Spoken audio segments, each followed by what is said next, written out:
乡亲好，欢迎收看全民台会，我是王小琪。我咧喺度云林人嘅林内乡，云林人了几百年来，因为垃圾冇办法清运出去我被处理嘅问题，重新所谓嘅垃圾台站，而是乡亲之中有11乡亲，各乡亲都有一撮垃圾山咯，村民都非常安反手。所以咧下我界就有一种声音讲，你到云林人去加有一撮粉发虫啊，用我冇用来扫咯。了这个粉发虫喺度哪位？就喺度林内乡，大家看到我后背，但猛人嘅所在有台染虫，我就是气候有11年嘅林内粉发虫。不过佢嘅款品系撤销嘅，佢系做违法嘅粉发虫。到底呢个粉发虫将做啲咧解决呢下嘅垃圾问题系？地方嘅乡亲对安用嘅粉发虫来焚烧垃圾有乜嘅反对嘅意見鬧困法。村民台會今日呢度倆除咗同大家嘅欣賞，讓佢去到討論現場。开会了！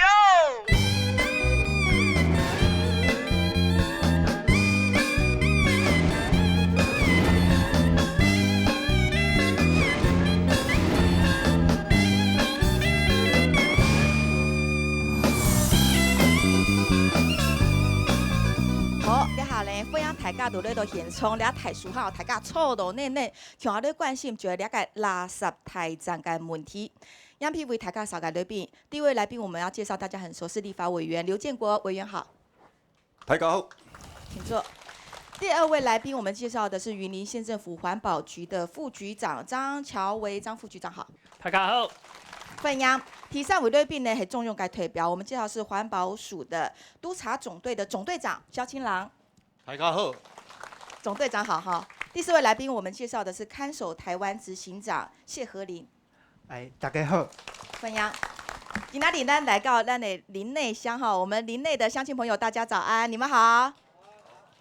大家動有靜心，其實呢，大家到雲林菜地啊，到6月份以來啊，發現呢個所謂嘅垃圾台站，佢都真正動翻手。因為講呢個垃圾，你平常時用壞體嘅東西，跌體垃圾車自然會來收，所以你都冇看到呢個垃圾，冇想到到雲林呢個垃圾會顯現嚴重嘅問題。先透過樣片來了解，你根本嘅為起教討論嘅焦點到底係乜嘅？下晝3點，第6市的垃圾車準備好了，準備要開始下半日的工作。家家戶戶每日照例定時定點提記錄好等等垃圾車，唔過一條垃圾上車以後，實係無奈何去。每天產出垃圾，每天收取垃圾，然後出不去。第6市長鍾秀雅一句話講出來，規個雲林縣垃圾無奈何去也無奈何。目前我們雲林縣全縣的垃圾量大概一天是350噸。那350噸裡面，其中我們鄉鎮市公所掩埋場可以處理量大概是60公噸，那六輕的部分有協助麥寮跟台西做一個處理是40公噸，所以我們一天大概有250公噸的垃圾要委託其他縣市來幫我們處理。上級的主管動態為垃圾的問題傷腦筋，垃圾無奈何去，市公所地方的垃圾專用站也下沙變做的，讓你唔出來對垃圾的地方。基本上它只是一個轉運站而已，它並不是要堆置的。因為我今天收回來沒有辦法立即馬上就出去嘛，所以它就是一個臨時性的。原本是說1-2天的一個堆置。今年9月18號的時候收到縣府一紙公文，他希望就是說我們要共體時艱，那自己去找地方把這些垃圾找地方來堆置、來安頓，那這對市公所來講是有一點困難。縣政府無法度解決的垃圾問題，是愛地方鄉鎮公所來擔。提議現在清潔人員很難嚴望，增加工作環境的危險性。為難的地方就是我們收了那麼多的家戶垃圾之後，沒地方轉出去啊。然後就剛剛我們所看到那個廠裡面堆積如山，那我們現場工作人員也非常的危險。再沒有找到出路的話，那這個地方再飽和了。那接下來我們也不曉得怎麼辦。本垃圾面對搶土嘅用嘅，唔單止係雲林縣，對年頭中南部垃圾大戰就已經開始嘅。垃圾喺個縣市對多對產生害垃圾嘅問題，唔單止係地方嘅問題，還需要中央調度強下來解決，爭做得做一些解決垃圾無奈嘅問題。对啊，你看到影片里面說到，垃圾是堆山填海啊，每天每個家戶垃圾都會產出。如果在垃圾車清運了之後沒有辦法轉運出去，只好堆置在境內。一乡镇一垃圾山。刚刚我们副局长讲了，一天云林产出是350吨的垃圾，那这样子如果一天累积100吨，没有办法外送，累积1天、累积2天、累积半年了哈。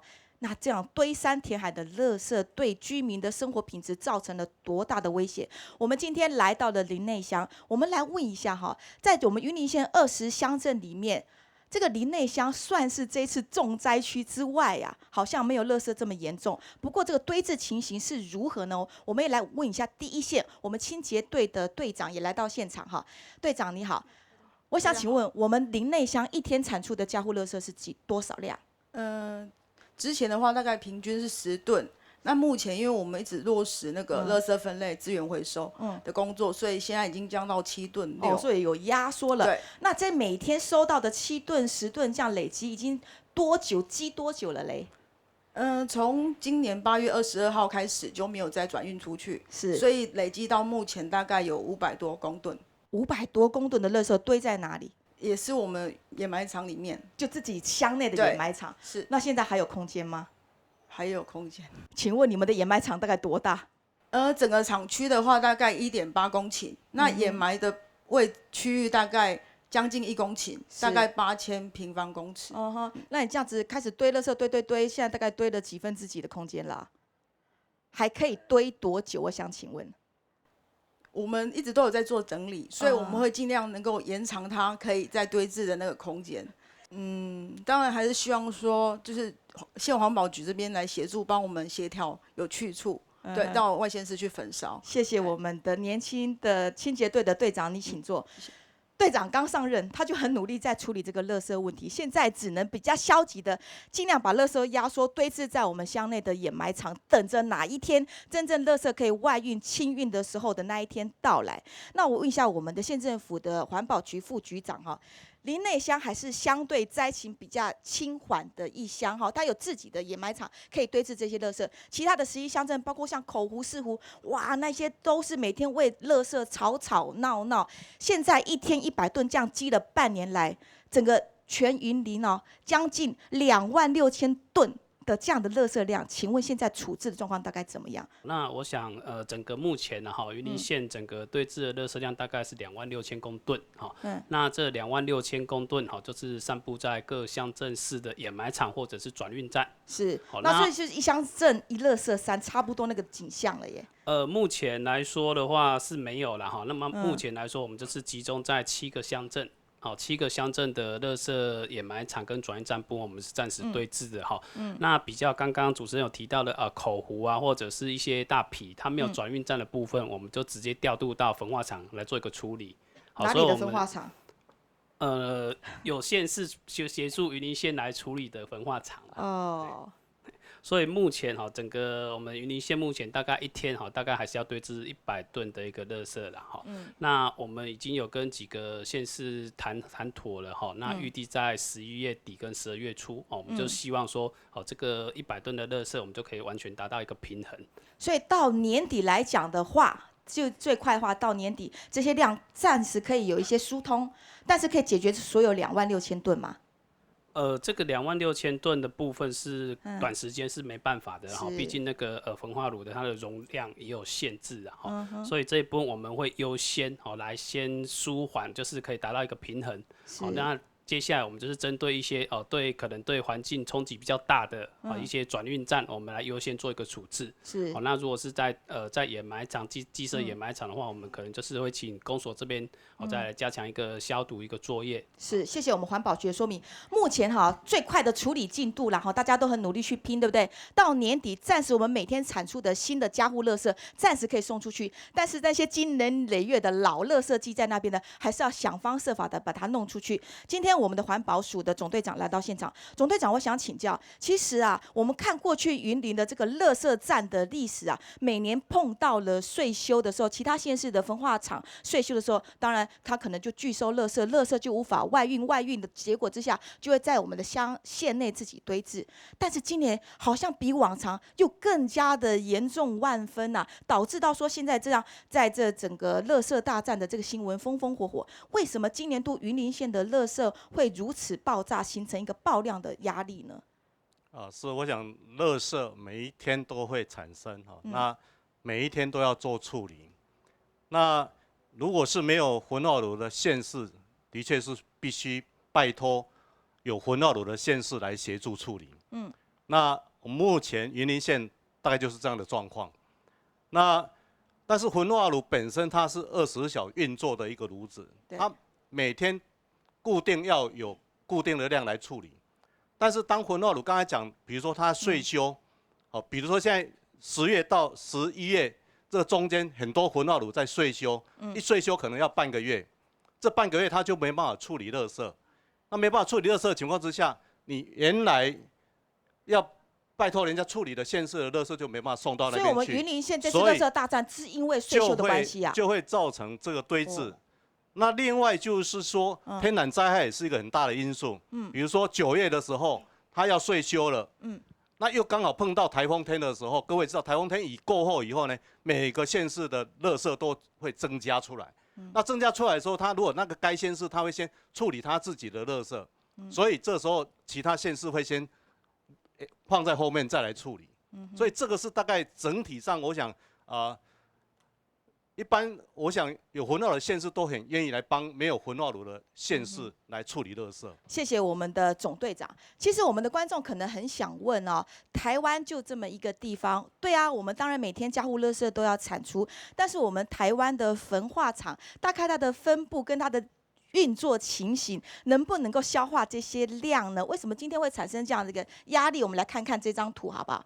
其实我们看到全台湾哦，这些红色的点就是我们的焚化厂散布的位置。台北市跟新北市我们看到都是比较密集的地方，他们都市大人口多，所以他们都有3座的焚化厂哦。那看到台中也不少，也有3座，高雄也不少，也有3座。所以看到说这3都其实都是比较有焚化厂在孕育能量比较大的地方。我们云林呢，看到是蓝色的点点，跟台东县是蓝色的点点，这表示说都各盖了一个焚化厂而未启用。全台湾目前有26座的焚化厂，扣到2个县的焚化厂没有启用情况之下，是24个焚化厂。来看一下去年的例子，2014年我们的总废弃物的总进场量是600多万吨哦，那我们来看到是以85%为有效的处理量，那每次弄改修改滴滴啦，一定要留一个余裕的空间，所以我们自己主动扣掉15%，所以呢，这个余裕量还剩有15%呢，所以也就是我们刚刚总队长讲的，我们那么多的焚化厂，如果大家一起齐心协力的来烧，还有15%的空间来烧我们的垃圾，所以不会有不足的问题。那再来看到1年的例子不够，我们来拉长看到10几年的变化好不好？我们来看到这个蓝色的线呢，是全国垃圾的这个处理容量，看它都是在高标，这个是600万公吨、700万公吨，你看它走的路线，在这个曲线图上是来到了将近800万公吨的处理量。一般废弃物就是指我们的家户、我们的生活垃圾。今天我们在座的每一人，家庭回家产生的一些家庭垃圾，生产出来的，在这边我们看到的谱线在这个500万公吨以下，所以800万减500万公吨，其实它的余裕量是很够的。为什么会产生说垃圾堆在这边没有办法外送到焚化厂去烧？委员，这个议题你关心很久了。我们的焚化厂是患寡还是患不均？当时政府估计的36座一线式液化炉是不含民间的。但是你36座是有公办公营、公办民营、民办民营，那你没有把民间的纳入在这里面，你当时的政策才会做大修正嘛。当你大修正完之后，你怎么现在还可以跟人民讲说，我现在要求哪一个地方要重新启用，这个地方备而不用，你必须要再启用。那你政府跟我们讲，你这个备而不用了多久？现在讲要启用了多久才可以启用？可以解决燃眉之急吗？也不可能啊。委员，我请教一下，这还是焚化厂数量过多的问题。你刚刚也提到，我们的焚化厂24座，有16座是中央出钱，出钱的中央没有办法有权限去跨区调度，来在不增设焚化厂启用的前提之下，来消耗掉云林县的垃圾吗？会清法第8条。很清楚，全台垃圾只要有紧急上的状况，对中央主管机关绝对可以去做紧急的处置，指定厂资来处理方式、应用的方法。这权责绝对是在环保署明文规定有写出来的。所以环保署不应该让这种 VOO 或是 VOT 的这些厂家、这些焚化厂家，你遐刁东刁西，哪里食？这个队长会做先死啦，好，我讲意思是安尼啦。谢谢委员。那总队长，这个是调度有困难吗？这方面？那我是觉得就是说，在以云林县的角度来看的时候，我们这期间事实上除了盖焚化炉以外，我们盖很多的环保的设施。那各位可想而知，垃圾处理是地方政府的权责，所以每个县市都怎么样，努力的在处理他自己的垃圾，有余力的时候呢，还可以帮人家做处理。所以您的意思说，先把我们自己的垃圾处理好，真的迫不得到最后才要透过全台湾的调度。应该有这样的条件来做长远的规划，比较整体的规划。是。而且他现在既有这么多好的设施在的时候呢，要不要充分来运用？这县政府应该有一套的规划。你说这么好设施是现在我们的林内焚化厂吗？这也是既有设施嘛，既有设施。好，我们先谢谢总队长，但是我想请问一下乡长，针对我们现在这种垃圾大战混账的问题，你的看法呢？对于环保署说，现在就是自己先处理好最要紧。当然，就诚如我们刚才我们肖总队长所讲的哈，垃圾能够去处理是每一个人所制造出来的。那我请问一下哈，当初这座焚化炉盖在这边是谁制造出来的？是政府，你政府跟环保署你所制定在这边的。我们不是反对焚化炉，是反对焚化炉你当初的设置地点不对。各位试想而看啊，焚化炉就在后面，这是水源区，里面有一座净水厂，现在又加盖另一座的净水厂，这后面这边有工业用水的进水口，有卓干线的进水口，这是灌溉用水，有嘉南大郡的进水口，甚至还有斗六大郡的进水口，试想而知了哈。当初你们在设置的时候，政府你有没有放宽长远的态度的角度来看？所以你说我们这个已经盖了11年荒废在那里的林内焚化厂，它正是要烧，比不烧带来的环境问题更大。是。好，我先谢谢你，待会继续请教。我们也来请教我们代表会的副主席。我们的焚化厂是全世界密度最高的，像委员讲的，我们的数量非常多，垃圾都没够好修，那怎么会反而现在垃圾送不去烧？你有没有觉得很大的问题？今天要提出来请教我们环保署环保局。因为垃圾的问题，然后延伸到现在所有的焦点都在焚化炉里头哈。这是阮南来乡民吼一直想袂开的所在。其实头拄仔你所有遐个报表吼，甲阮讲的是啥？阮南来人红装销20多年啊。根本都垃圾都唔免甲着启动拿来一卡焚化炉，为何可以伫每一次的选举的时阵，上紧甲选举这个期间，这个焚化炉总是各方提起来，甲拿来人这个粒仔屁搁抗一摆，甚至搁听一摆，这是阮上无谅解的所在。你今仔这种政府参着本事都无在了替百姓来处理的话，阮爱这种政府要创啥物？今仔日阮是交税金，甚至讲阮伫水费中间与水费征收，阮拢有纳钱呢。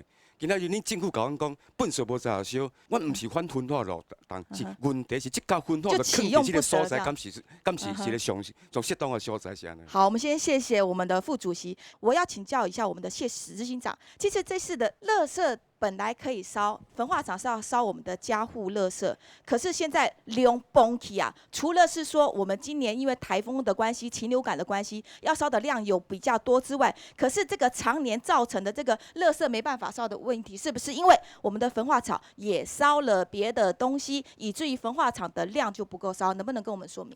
好，那我们全国呢，这个24座运作中的焚化炉啊，它分布这样子哈。那一天可以烧24650吨，就是说，好，只要这一天都不要烧自己本县市的，你们云林县目前对这个垃圾量马上可以烧完，全部马上烧完，对啊。对，好，那所以我们一天的全国的那个生活的垃圾哈，只有就是说大概可能不到2万吨吧，只有它24650吨的46%，不到一半。哇，那空间很多哎。啊，那个每座焚化厂都有2个炉子、3个炉子以上。对。所以不到一半的意思，表示说，如果只烧我们的那个家户垃圾的话，2个炉子的就要关掉1个。所以其实我们的焚化厂甚至可以关掉一些。对。那后来就是环保署就允许说，这烧它是设计用来烧我们家户垃圾的。对。它的设计热值呢，可能都在2000大卡左右上下。比较久的家户垃圾比较湿，可能1000多大卡。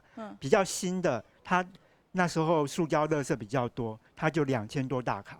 好，所以你的意思是说，我们的焚化厂是拿来烧家户垃圾的，不是拿来烧什么呢？事业废弃物。那现在事业废弃物被拿进来烧了。现在呢，就是说我们大概有24%，就是的容量是用来烧事业废弃物的。为什么这个焚化炉要收那么多事业废弃物？第一个是要让它能够发电运转，能够这操作业者能够赚更多钱，然后他们收事业废弃物，他们收的钱呢，可能比外县市的生活垃圾还要多。原来是这样吗？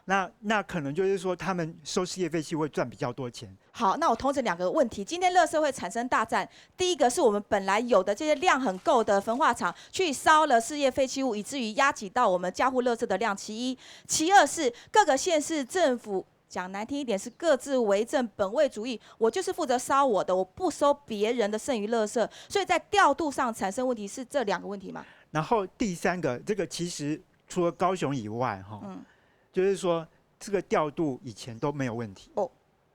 那为什么现在？那为什么现在有问题？我觉得这个可能是环保署态度的改变。好，先谢谢你，请回座。好，我在请教我们的总队长之前，我开放现场，有没有要针对这个？我们的焚化厂本来是设计来烧家户垃圾，如果大家好好通力合作，是可以一起烧掉的。可是现在烧了事业废弃物，对于这样有没有一些观点要表达？我们来请我们的邱前乡长啊。台湾应该这么地小人稠，我们应该把垃圾跟资源回收做得更好，把它推动到能够朝向比较零垃圾的目标去做。所以以环保署的立场，应该是如何去推动所有人把家务垃圾再减少到最低，然后再把焚化炉再减少才对。这叫环保署，而不是环境破坏署。好，先谢谢你。好，问题我来请教我们的总队长。我先请教你一个问题。现在云林的垃圾没有地方烧，完全是因为云林没有焚化厂自己烧，是这样的结论吗？我刚才谈到就是说，云林的垃圾要云林自己来想办法，自己要有一套长远的垃圾处理的一个体系的规划，要有完善的处理的设施。那这样说起来，这样才有办法好好处理它的垃圾。我请教一下，那这样说起来，就是真的要一县市一焚化厂才可以做得到这件事情？那现在我们刚才讲的，我们规划的焚化炉就目前就是26座嘛。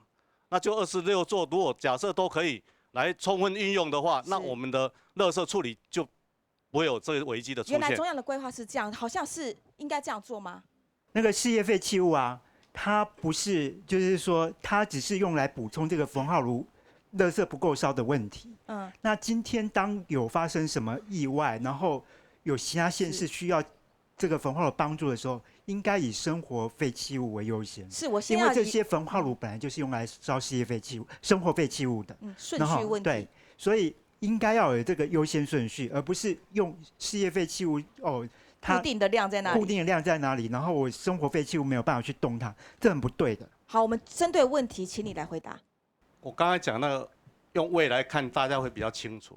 一天要吃1公斤的食物的话，那我们自己可以赚取的是0.65公斤，0.35公斤必须人家来供给才会达到1公斤。但是当我们胃假设不舒服的时候，我们这1公斤可能怎么样？我们就给它放到冰箱。等到我们胃好了以后呢，这1公斤是不是就慢慢的再来做消化？他现在的意思是说，你1公斤的量要先来烧家户垃圾。这时候这0.35公斤基本上就是每天要供给嘛。焚化炉基本上还是处理垃圾为优先，这个没有问题。那可是现在垃圾就多地在这里啊。它有余量的时候会帮忙处理事业废弃物。好，所以这一块它也是稳定会进来。那你可能说，我削减这一块，那这一块又变成另外一个问题。所以这时候我们刚才讲说堆置的部分，就是要时间来慢慢的来加以消化处理。立委，政府从头到尾一路走来，他们的供给跟需求从头到尾就是矛盾政策。我刚才其实已经讲了嘛，要台嘛是恁讲的，要修嘛是恁讲的，全国要36座嘛恁讲的，要减10座嘛恁讲的，这座要备而不用嘛恁讲的，备而不用有法律依据吗？没有。为什么台东可以备而不用，林内不可备而不用？因为它的环评没有通过。当时是什么政策？有什么法律的规定依据？还有那个预算的资源，可以让你去指定台东备而不用？但是都不是在肖总队长的任内，所以我才希望说，肖总队长，当你当了总队长之后，你可以看待过去的这些制定政策的人一改再改，让你们后续要去承接的人，真的会面临到蛮大的困难的这样的一个窘境。第3个问题就好了，这是公共卫生问题啊。区域联防、区域联防嘛是恁讲的啊，不是地方政府讲中华去到云林两个你讲我们区域联防啊，是中央政府跟我们讲区域联防，那你现在回过头来说，无啦，家己的关系本事也是家己处理的，哪里讲？今仔日有所谓的那个医学中心，云林人无医学中心，云林人会当急症的，唔就袂当去台中营总，袂当去彰化、江基，即马北城欠干呢，即马急诊室拢客满。这根本是最奇怪的逻辑。是。那如果是要用这样去划分呢？公共卫生问题原本就有跨区的整合、协调的这样的一个紧急处置，这个毋庸置疑啊。但是你如果回归到长久来看，说今天垃圾一定要回归到一县市一焚化炉自己来处理，那麻烦你把政策再重新修正提出来。焚化厂是设计来烧家户垃圾，但是现在有固定的配额要给事业废弃物烧，而且固定到即使发生的紧急危难事件，它都还不能降低这个比例，以至于今年的问题没有办法解决。而且刚刚总队长也说，在往后都还是会陆陆续续发生这样的问题。唯一解决的办法，只有自己有自己的焚化厂来烧自己的垃圾不假外求的时候，才有办法解决。但是今天我们问题就好，今天来到林内来讨论，我们林内盖了一个林内焚化厂。他要来烧云林县的垃圾，为什么盖了11年却不能启用？它是一个有问题、有瑕疵的焚化厂吗？如果说它真的可以启用来烧，就可以解决掉我们现在的垃圾吗？它会不会带来其他的另外环境伤害呢？你透过两团样片给继续来讨论。云林县每日生产的垃圾大约有350吨，超过70%的垃圾拢是送到外县市拿钱抢营收。一下每日大约有100吨的垃圾无法度处理。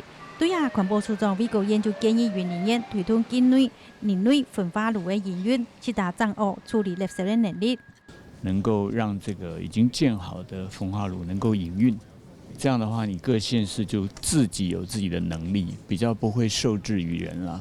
面对吨的200吨的垃圾的压力，县政府开始对焚化炉按哪来用的态度开始有变通。长期的来讲，我们自主处理的能力也亟待建立哈，但是这个有很多的选择哈。除了大家所关心的这个林内焚化炉之外那么其他还有可能的方案，我们也通通不能够放弃。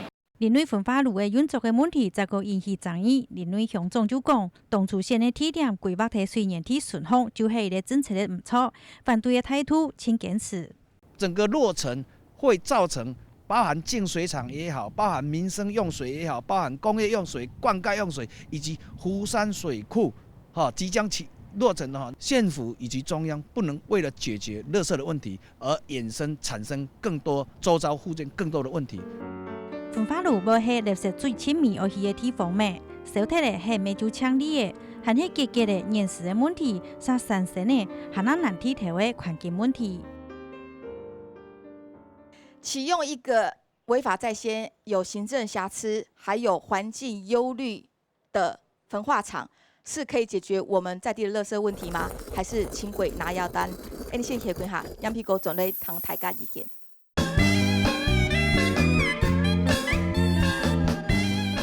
大家讲，气象转到出面台会界讨论现场，你现在向前度动惯性，大台记得警告扮演安样个垃圾太在，了解呛离个宪法，嘛个是这为准备喏。了中央政府讲，提供个分法从用个气候没用喏。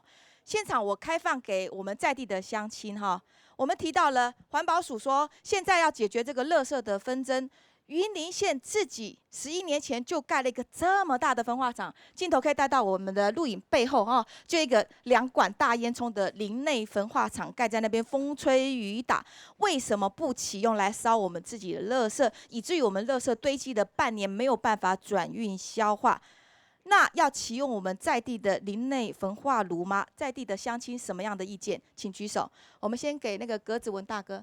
拿来焚化炉是违法的。拿来焚化炉无通过环境影响评估，拿来焚化炉那会使设置这个水源头，这个水源头是咧提供乌山水库下游净水厂，100万人口民生用水呢，这是何等的重要，关于生命的重要。所以讲甲听听呢，也是中央甲咱的地方爱落去认真来解决啊！感谢哈。好，谢谢这位先生。好，那位大哥。因为呢，参加了焚化炉哈，是在讲错误的政策哈，比那个贪污还严重啊。永安用讲。环保署为什么把那个焚化炉设在我们这个林内乡这边哦？你看我们这边的好山好水，我们重新做农的人一辈子务农到现在，为了焚化炉设在这边的话，我们祖孙以后的落成啊，有产生大号星的话，全云林县的人都享受得到了。这个是很严重的问题。感谢你的意见。你讲堂其他还有嘛该表态的吗？来个先生。这是一个无合法的所在，嘛无合理的地方啦吼，一个设置的地点啦吼。我是咧感觉讲，咱的中央政府甲咱环保署一直无咧讲，这个11年的焚化炉是要甲拆掉无？讲一直要搁甲烧，安尼敢对？吼，这是我对这个焚化炉的表达。这是一个好山好水，阮的水歹滥物件，阮的农作物嘛歹滥物件，包括阮的食的，阮的民生用水拢歹滥物件。伊若要拆吼，阮会当来做志工。甲伊斗拆，要拆的倒嘛无要紧，这个地点的设施是咱环保署爱对咱这个地方来做一个探讨，来做一个讨论无敢改做儿童公园嘛老人休闲中心，这我拢真欢迎，这是以上我的表达，好，谢谢。我们林内在地的乡亲是巴不得这个林内焚化厂拆呀，不是巴不得它烧。问题我请教一下我们的总队长哦。刚刚您提到一再的讲到说，如果要解决在地的垃圾问题，这个云林荒废多年的焚化厂应该要启用才能够解决。但是环保署也是监测环境卫生的一个执掌的单位，请教一下这个现在的这个焚化厂，它的在行政法院是被判环评败诉的，它是一个违法而且有瑕疵的焚化厂，启用它不是一个问题吗？环保署，你知不知道它是一个有问题的焚化厂？我刚刚讲没有说启用这2个字哈，我觉得就是说，我刚才讲是云林县政府啊，就自己辖区的垃圾要怎么处理，要有整体的垃圾处理的规划。刚刚我们谈到就是说目前。我们那时候大概检讨就是减了10座的焚化厂，所以目前全国就是26座的焚化炉，所以应该都要用哦。这26座的焚化炉，当然兴建以后，当然就是要来处理我们的垃圾。那我是觉得云林县政府要就它所辖区的这些环保的设施，应该要做整体的一个规划。委员，我请教一下。这个焚化厂是盖了没错，已经荒废在那边11年了，盖而不用，浪费的是我们民众的民脂民膏啊哈。那所以说要处理现在的垃圾，要靠这个焚化厂来启用来烧吗？可是这个焚化厂是一个完美无瑕的焚化厂嘛，它有没有那么大的问题？请它来烧，是不是暴心救火更严重呢？我在这边要特别要肯定肖总队长，他最起码刚才有讲一句话，他并没有说。这一座林内焚化炉要启用2个字眼了哈，这点咱那个肖总你就肯定了哈。供给、需求、供给，拢从你政府讲的啊。你要讲我清楚啊，对不对？你甲我讲，即马来，你家己关系本数，你同好是家己处理，我嘛无意见。但是同好要哪家己处理，你嘛爱甲我讲我清楚，对不对？我甲你讲，在云林县已经有一个民间的焚化厂，就是麦寮。那麦寮已经对云林县造成这么大的一个伤害，你看，真歹势了吼，云林班太侪拢破世界纪录对吧？这几天我们的 PM2.5又紫爆，重灾区啊，林内啊，紫色的部分就是离咱云林，咱的麦寮，而且台西仑北，哪来也不遑多让了，对不对？那像这种情形上，站在环境维护的一个主管机关，站在公共卫生的领域的一个协调者，那基本上不应该在这个地方有在探讨这个焚化炉要启用的问题。所以我说我肯定肖总队长，但是回归到头来讲说，当你的一线式液化炉已经过去改掉啊，迄嘛不是人叫你改，好你去捞26座，这26座内底有一座写作备不用，一座生死未明。其实你早就应该跟他判死刑。听起来他应该更有魄力，以后直接来解决面对这个问题。对，你也要甲我讲环保署歹势啦吼，你环保署我已经我钱拢补助地方，我无就去调度地方的焚化厂，整个的焚烧的量，不管是民生65%，事业35%，我拢已经无权啊。哪里讲？你等同时去补助这些焚化厂，大家就秋后来算账。那最后一点。环保署敢说他真的没有那个能量去做调动，无去做生意，看伊机还北去，看伊要设立倒位，设立环保署遐开始去启用，开始就去调动，那本事不够，就拢摕到环保署这边收。我想全国百姓拍破，也嘛肯定环保署有一定的魄力。好，谢谢委员。副局长，我要请教你了哈。那这个炉不能用，不能烧。那我们的在地的垃圾，明年台风还是会来，还是有可能各种的天灾紧急应变。我们的垃圾问题究竟要怎么解决啊？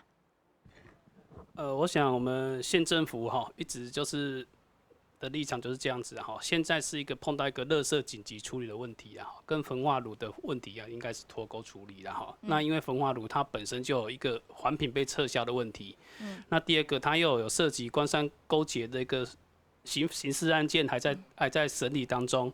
那第三个，它还有一个当时县政府跟达网公司一些不平等的契约，跟一个设施是不是堪用，这些都还没厘清之前，我想我们要做的是一个垃圾紧急处理这一些部分。那当然，垃圾紧急处理这一部分，我们还是有待署里面整个中央的一个调度，然后毕竟我们可以看到焚化炉的余力是有的。好，那我们是希望说，这部分是可以多做个调度。好，谢谢。其实呢，我们如果从源头，从垃圾减量，当然如果零垃圾产出，我们当然就不用什么焚化掩埋的各种问题。但是从产出垃圾到垃圾变成零，那中间要过了多少年？台湾经过了很多年的再生资源回收的努力，现在也做了将近5成，了不起，我们要鼓掌。但是接下来5成还要用多少年来成就？当然没问题，我们可以努力垃圾减量、资源回收。但是现在今年到明年到后年，我们预估还有10年，还有几十年的时间。这段时间，如果这关跨不过，就要等到他第2关讲到的，就是要进到焚化厂。那现在我们是不是打到一个问题的回路死结？我们的焚化厂不能用嘛，有问题，大家反对嘛。我们环保署也说了，我们又说要启用，但是又说你们还是得自己处理。那到底在这个已经现有的，我们还是回归到刚开始就在讨论的，虽然环保署一直没有正面的针对这个回应，到底能不能从中央的角度立场去调配各县市以自有的资源来处理全台湾的垃圾焚化？当然，使用者付费，既然他们处理外县市的垃圾，应该得到相对应的回馈，这是在处理原则上嘛。那针对云林像这样子一个垃圾问题，今年不解决，明年还是仍然后患无穷，到底这个问题你怎么看？环保署应该能够去要求那些有余量的县市，能够优先的来协助地方政府处理这个外县市的这个生活垃圾。好，那它有法规的依据，所以我是觉得说，会制造出这样子的一个危机，环保署其实应该要负很大的调度不利的责任。这样，如果是看到我们云林垃圾在堆置的话呢，我本身也是很难过了哈。我想这个是要跟各位说明的啊。那我刚刚也谈到，就是垃圾堆置这个是基本上是一个也是常态的一环。也是一环。到底我们能不能调度其他县市的焚化厂来烧？那其他县市的部分，没有。我想现在焚化炉的所有权都在县市政府。哦，这样子。那县市政府它有自主权，所以当时我们云林县很清楚的，本来10月1号有很多县市不收了，为什么不收？他说你们自己有焚化炉，不烧，偏偏送到我这边来烧，对不对？而且讲说这个我们帮忙烧的话呢，还可以赚钱，还可以怎么样等等的，所以原来在10月1号是有这样的一个情形，就是说那个很多县市可能就不帮云林县来烧，但是我们也一样透过我们的协商机制，现在还是一样恢复，但是恢复的这个时间会多久？跟各位报告我不知道，但是我们会尽量的来协助，尽量来协助。那我是觉得我们刚刚谈的就是说，如果这样我们能自助的话呢，而后能助的话呢？也就是说，我们自己能够充分我们的应用自己的设施来处理我们自己的垃圾的话呢，那我想这应该是一个很好的方法。垃圾人人产，可是人人嫌。那既然已经产出来了，我们就要来积极的想方设法。现在中央部会跟我们的地方县政府，尽他们的权责跟职掌，都要继续努力。那我们就来想，我们自己可以尽什么样的力呢？今天我们录影结束，大家回家还是一样产出垃圾。这些家户垃圾在我们的手上，怎么样尽到力？我们林内乡有没有尽力呢？我们林内乡的一些做法是什么？是不是可以给其他乡镇参考？我们请我们的乡长。自助的话，在林内乡公所，我们从7月份，过去就有资源回收嘛，但是从这几个月当中，我们更加强力，包括机关、包括学校、包括市场，在一个重点是，甚至政令上的宣导都是做资源回收，也有一个很好的成绩效果，这个叫自助。是有自助有做到了。这我们做到，我们垃圾量确实把那个垃圾、那个民生垃圾、家庭垃圾已经确实的掉哈，已经减少啊。至于说那个回收量也已经增加了，这是我们自助。至于人助呢，就是希望你环保署来统一调度，将其他的民生垃圾到其他的县市能够去焚烧。到目前从7月份我们我们也给我们的镜头看一下哈，垃圾量从7月份开始算统计。7月份319吨。到8月份，因为是2个台风，一个苏迪勒，一个杜鹃，暴增到338。到9月份之后，垃圾量就开始减下来298吨。到这个月10月份还未结束之前，我们的垃圾量已经剩下228吨。从每日10吨一直下降到7吨，所以减掉实际每天3吨啊。是的。哇，那个量怎么把它们压缩呢？你们是清洁队每一个破袋检查吗？还是鼓励我们的村民都要好好做到垃圾资源回收？当然了，做政令上的宣导，从机关、学校甚至的市场，还有那个我们队员的破袋来解除，甚至用柔性的劝导他们怎么去做好这个分类的动作。好，谢谢。其实真正要面对垃圾、破解垃圾带来生活上的压力，就是正式处理它哈。刚刚我们的林内乡长讲到，从民众自己来做起，先自助再求人助嘛哈。我们也来看一段影片，就是说，其实，在云林面对这一次的这个垃圾混战啊哈，他们发现自己可以来做的一些资源的减量，可以在源头上做好一些控管。你来看，佢又係用得做诶。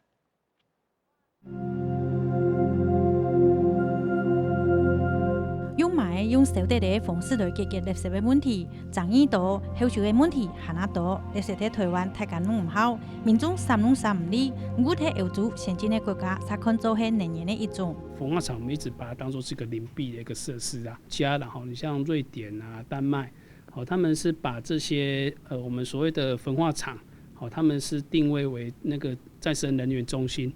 經過廿8嘅垃圾大戰，雲林縣政府係那促進嘅合作，家庭垃圾嘅分類，確實做到垃圾嘅減量，潛規測達處理垃圾嘅能力。因為垃圾是由每一個人製造出來的啊，由每個人製造，我們自己把它分化，把它分類，把它做好，這個垃圾量一定會減少的。好，來哦。行啦。我哋甘蔗者，嘿。你有誒吼？像這有無？這菜這有無？這攏愛回收，生廚餘甲熟廚餘攏愛分開。這個很快要來啊。對哦。大概一推垃圾檢查，乃前咧同民眾解釋，透過垃圾的分類，人口遷多嘅倒流式，垃圾減量嘅成果一下就看到誒。月底開始，9月底開始到現在，原本的話是60噸，就是一般的垃圾。那現在的話，就是把生廚餘的這個部分，再徹底的分類，把它抽出來之後，現在大概是58噸。我們的目標是要到50噸。為了好好的對待環境，除咗垃圾減量，縣政府同企業做資源的整合，將垃圾轉化做得再個利用的資源。收廚餘的部分，我們在虎尾有個高溫珍珠廠，那一天可以處理大概15到20噸的一個廚餘。那我們有跟南亞公司有個生廚餘的一個 BO 合約。所以我們在生廚餘跟熟廚餘的部分，我們是可以妥善得到一個處理的。像斗六、西螺，還有北港，甚至我們麥寮鄉，他們產生的這個廚餘，我們就義不容辭的幫他們處理。減量廠做得正經對源頭解決垃圾的危機，垃圾雖然係大家的問題，不過還係需要環保署和各地方的政府相互來配合，採取較那有效的垃圾減量的方式，唔係搶提起垃圾從韓國利用焚化爐的想法當中打擊。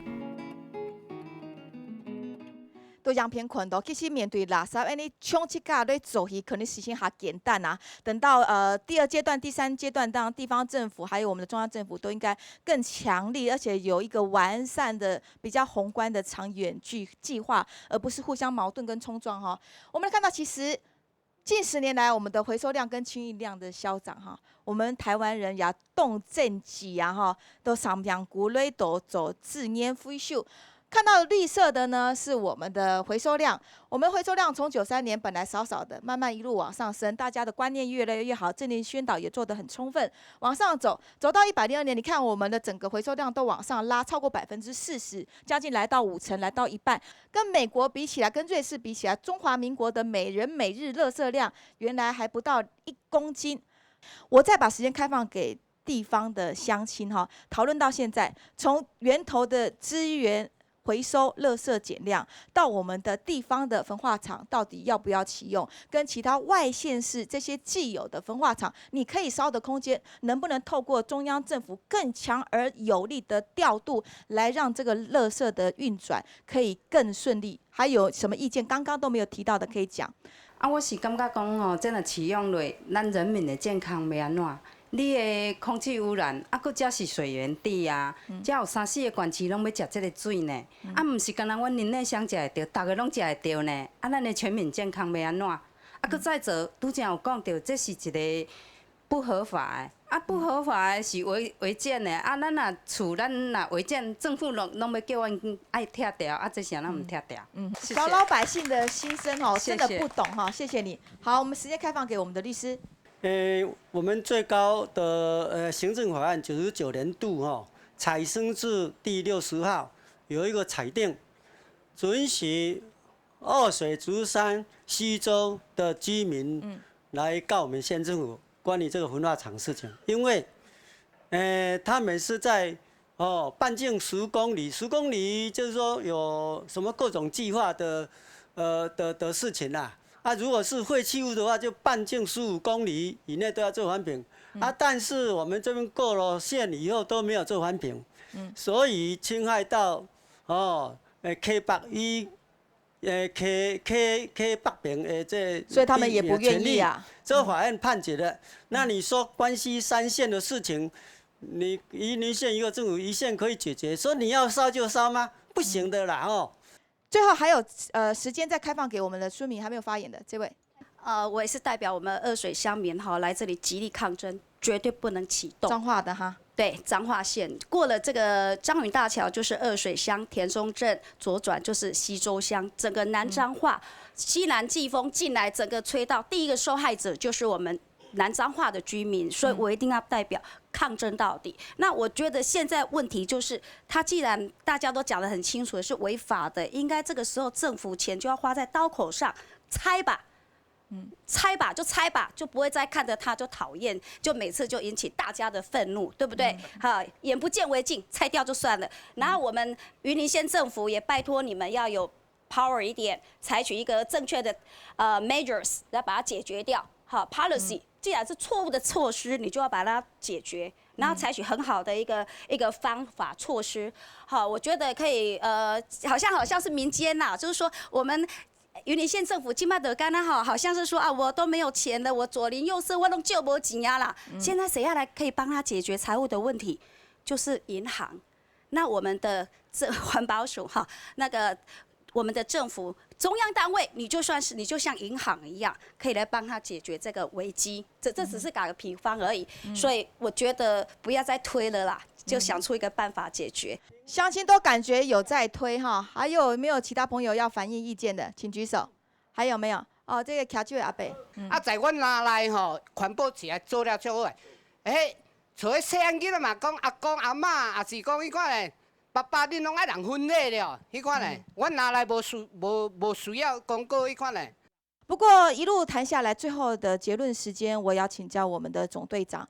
刚刚乡亲还有我们的来宾委员、副局长都一再提到了，我们谢执行长也在讲，中央的这个执行调度的能力能不能再不要自我限缩权力嘛？可以再做的更多嘛？这边能够给做一个调度的工作跟各位乡亲报告我们每天在做了那刚刚谈到就是说。真的是有些县市，它的角度就是说，你如果自己有焚化炉的话呢，应该自己可以处理自己的垃圾嘛。所以这些县市有些可能就因为这样的因素，他就说，那我就不协助嘛。那我刚才谈到就是说，实业药本来是不协助了嘛，他经过我们的努力的协商以后呢，目前还是继续的在协助。但是我跟各位讲，他协助多久，这个我没有把握。您不是说现在都不够垃圾烧吗？它的其实余裕量可以来烧啊。为什么不能从这方面去做政策鼓励？因为每个县市它有它的自主权，所以尊重地方县市的自主权。尊重我们尊重地方的意愿，然后呢，我们会尽量来协商，请县市来协助。是，好，焚化厂有余裕量有空间啊，委员有空间，但是地方要烧不烧看他们自己，中央只能做居中的这个友善型的鼓励啦哈。那但焚化厂大家已经认为是死案的东西，可是没有认为是死案，透过更严格、更高规的环评审查程序来控管它，卖一回修到它厉害，你讲有飞灰我都做盖子，你说它会水污染，我就来清理水，我做各项的把关。我们现在科技进步，技术能力都很高档，难道不能够控制这个焚化厂吗？如果不能够控制它，为什么其他24座可以烧呢？所以我们是不是能够用更正面积极的态度来回应它？委员针对这2个诉求跟说法，你的回应？我刚才肯定，最起先我就肯定总队长有积极在协调，但是我特别提到说，你的积极协调原本就有你的法律的一个依据，你就原本就是有棒子，跟萝卜，不用客气，对不对？是吗？那你的棒子就是法律依据，你就是可以去协调。那你的萝卜在什么地方？你的区域联防到底是什么东西？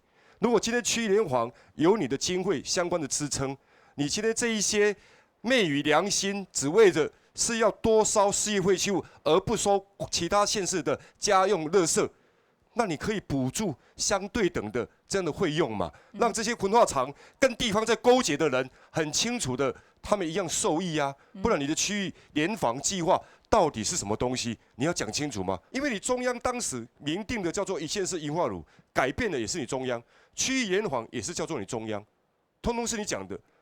那你今天这一座焚化炉是被地方法院、高等法院宣判环评无效，那没有错，回归到头是环保局所聘的环评委员，但是补助经费主管机关是谁？还是中央的环保署。